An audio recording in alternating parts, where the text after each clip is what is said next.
Wakiiba tunaiba. Safari hii, hear me Kenya, safari hii huyo sio Raila kuimbiwa kura. It will be very, very clear that we are going to end up with a two-horse race. And that will be President William Ruto. Because he announced it himself. Everybody in this country knows who William Ruto's challenger is. He has made it very clear himself. And now I'm just waiting for this endorsement by the party and we bring it to fruition. And the coalition? I don't think the coalition will have a problem. Because no. The reason to why the coalition, by the way, is a very interesting coalition. The reason to why I asked that is because even the NAK Kenya party in their meeting, their NEC meeting, said that they are going to have a presidential candidate or other aspirant in 2027. So that's the reason I'm asking. Yes, the party, Wiper Party, will say Kalonzo Musyoka is our candidate, and we have seen it do that severally. We saw it even. But Kenyans now know. Kenyans now know. Okay, I mean, everybody, as I said, is free to run. But this time, I mean, it's as serious as that. As serious as it can ever be. Yeah. So, if...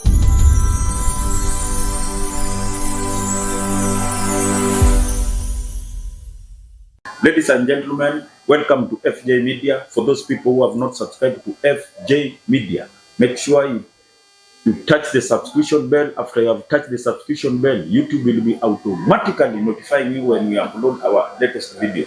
So today there is an article. Before we start our topic, because this is the one which is going to form the basis of this analysis.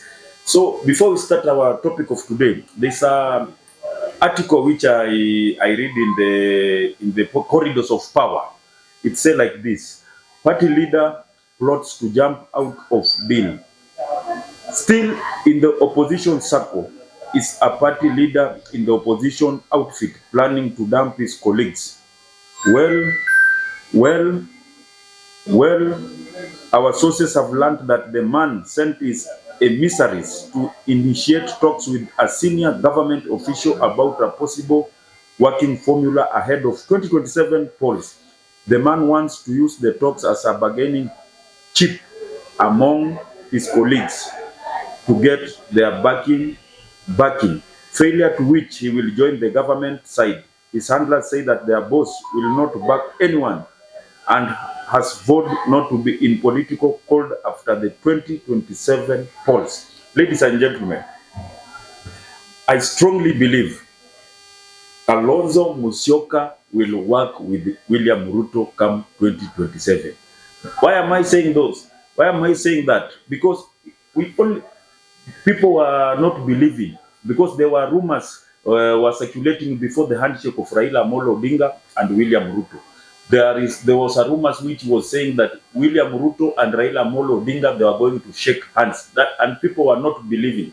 As it is today, believe me or not, Kalonzo Musyoka will work with William Ruto. Because let's face it, how will Kalonzo Musyoka work with William Ruto? Number one, we know if Kalonzo will not be given opportunity of being the flag bearer of the opposition, Kalonzo Musyoka will join William Ruto automatically.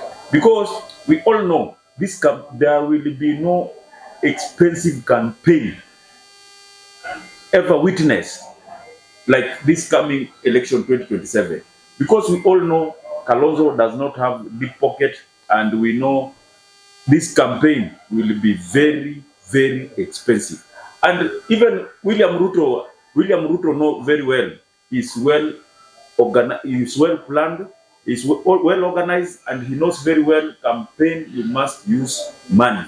So we know very well the candidate of Jubilee is Fred Okemo Matiang'i. And we know Fred Okemo Matiang'i will use because Fred Okemo Matiang'i is Uhuru Kenyatta's ally. And we know very well Uhuru Kenyatta can use his networks to save Fred Okemo Matiang'i to look for resources for campaign. So even if Kalonzo will be the flag bearer of Jubilee, the campaign, the resources for campaign, he can manage to do he will manage to get the resources of the campaign, because we know Kalonzo Musyoka doesn't have networks like Uhuru Kenyatta, and we all know Kalonzo Musyoka is not well prepared financially, because there is no way Kikuyus can give Kalonzo Musyoka people, and Kalonzo Musyoka, there's no way Kalonzo Musyoka can be given by Kikuyus the money for campaign, and again there's no way Kikuyus can give Kalonzo the people to vote for him. So Kalonzo must, if he will feel that he has been betrayed, because if Kalonzo will not be picked as a flag bearer with the opposition, Kalonzo Musyoka will easily walk out in the opposition, and very fast he'll walk very fast out of in the opposition, and he will be very annoyed, and he will feel like he has been betrayed, because those people he'll feel that he has been betrayed. So Kalonzo Musyoka, we know very well, does not have deep pockets, and that's why even Fred Okemo Matiang'i, we have seen Fred Okemo Matiang'i, he has already starting campaign, because the other day he was in UK, and you see he was doing a fundraising. He was there looking for money for campaign. So before even